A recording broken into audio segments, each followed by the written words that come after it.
Staunch environmental advocate Gina Lopez has passed away.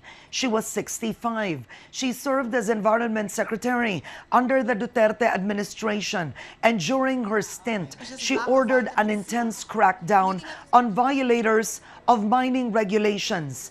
In May of 2017, the Commission on Appointments rejected her nomination.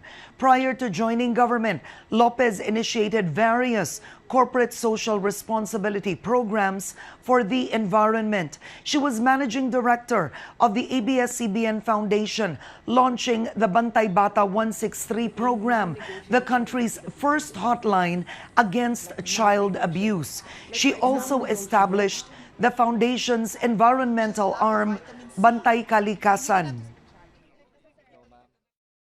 God exists. He does. Whether you believe it or not, He does. He does exist. And if you can go into the quiet of your heart, you will feel that love is with you every single microsecond of the day, like every single microsecond of your existence. That love is there for you, and it's there unconditionally. So may it continue to hold us, and may it continue to nurture us and propel us to creating a piece of heaven in this country. There will be a public memorial service at the La Mesa Eco Park on August 22 and 23.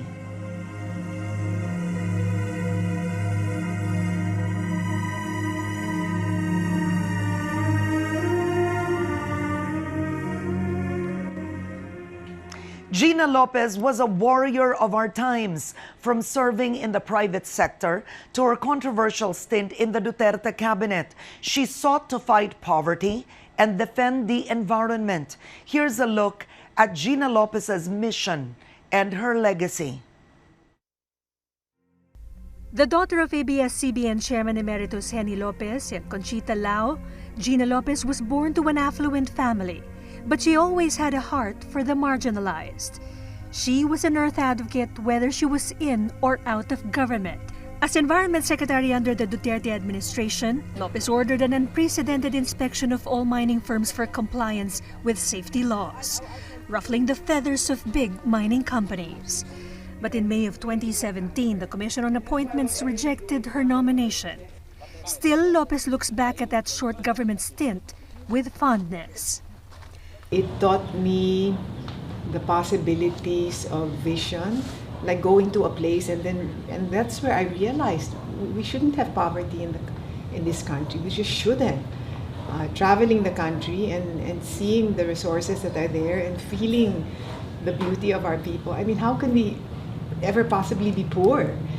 So that on a growth thing of learning and understanding just what the Philippines is all about has been magnificent. I mean, that it's where I live, no? It's where my family comes from.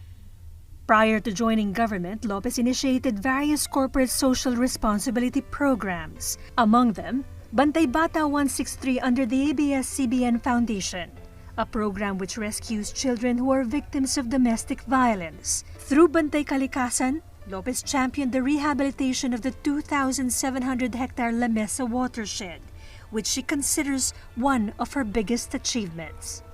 I love the La Mesa because the impact is the drinking water of 12 million people, and it's 100% government and national government and local government and communities, and the private sector have been unbelievable in supporting this.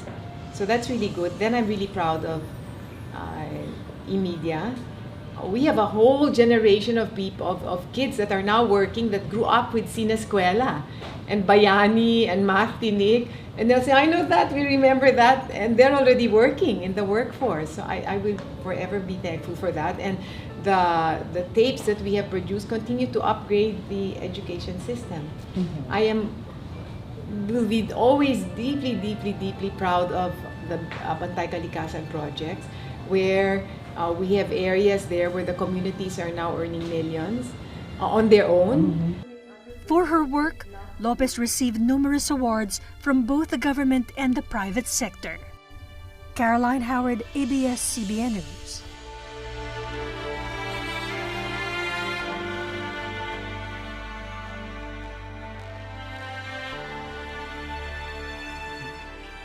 ABS-CBN, the mother company of ANC, mourns the passing of ABS-CBN Foundation Chair Gina Lopez.